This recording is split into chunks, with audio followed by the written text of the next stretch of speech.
안녕하세요. 18년차 초등학교 교사이자 두 아이의 엄마, 작가 김어정입니다. 이제 2학기가 시작되었습니다. 다들 여름방학 잘 보내셨나요? 2학기가 시작되면 저는 아이들과 하는 활동이 하나 있습니다. 바로 1학기 점검입니다. 1학기 동안 우리가 어떤 활동을 했으며 내가 세웠던 목표는 잘 도달했는지, 그리고 2학기에는 어떤 목표에 도달할 수 있을지 새로운 계획을 수정, 보완하는 활동을 합니다. 그리고 2학기를 어떻게 보낼지 다짐하는 것까지 합니다. 그럼 가정에서는 무엇을 해야 할까요? 시간이 참 빨리 흐릅니다. 1학기가 지나고 2학기가 지나고 벌써 9월입니다. 9월이면 2023년도가 3분의 2만큼 흘러갔다는 말입니다.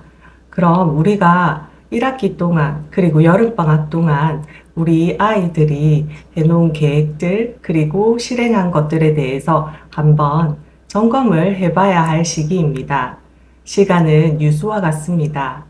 가만히 있다 보면 시간은 절로 흘러가게 되어 있습니다.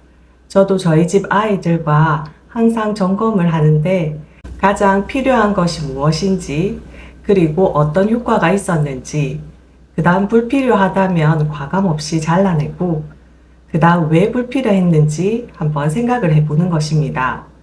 그럼 가장 중요한 것이 목표가 되겠죠.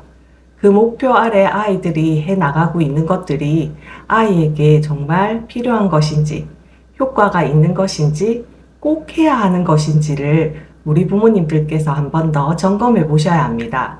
꼭 해야 하고 아이가 좋아하는 것, 꼭 해야 하지만 아이는 좋아하지 않는 것, 꼭 해야 할 필요는 없지만 아이가 좋아하는 것, 꼭 해야 할 필요도 없고 아이가 좋아하지도 않는 것, 이런 순서들로 가지치기를 하셔야 합니다. 많이 한다고 좋은 건 아닙니다.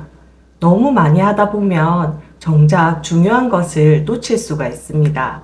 차분히 앉아서 지금 하고 있는 것들이 어떤 것들이 있는지 쭉 나열해 보시고, 제가 말한 것처럼 꼭 필요하고 아이가 좋아하는 것, 꼭 필요하지만 아이가 좋아하지 않는 것, 꼭 필요하지 않고 아이가 좋아하는 것, 꼭 필요하지도 않지만 아이도 좋아하지 않는 것, 마지막 네 번째는 필요 없는 것이 되겠죠. 과연 이런 활동들을 계속할 필요가 있을까요? 차라리 초등학교 때는 그 시간에 아이들과 함께 놀거나 자기가 좋아하는 활동을 하거나 그 다음 자기가 어떤 것을 좋아하는지 탐색해보는 시간을 가지는 게 훨씬 더 효율적이라고 생각합니다.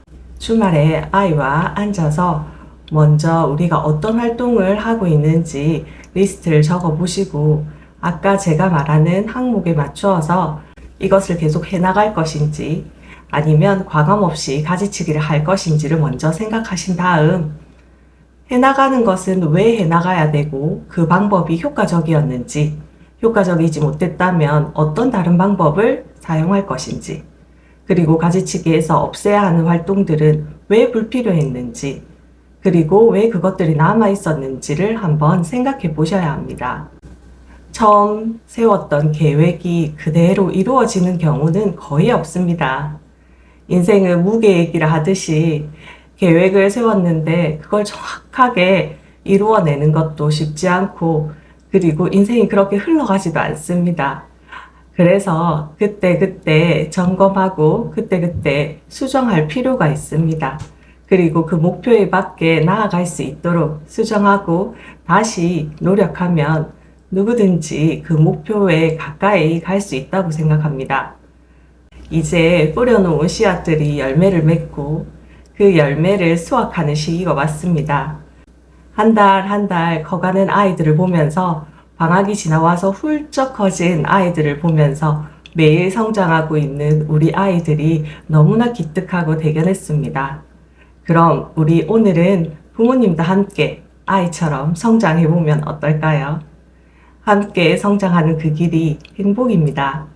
우리 행복한 그 길 함께 걸어요.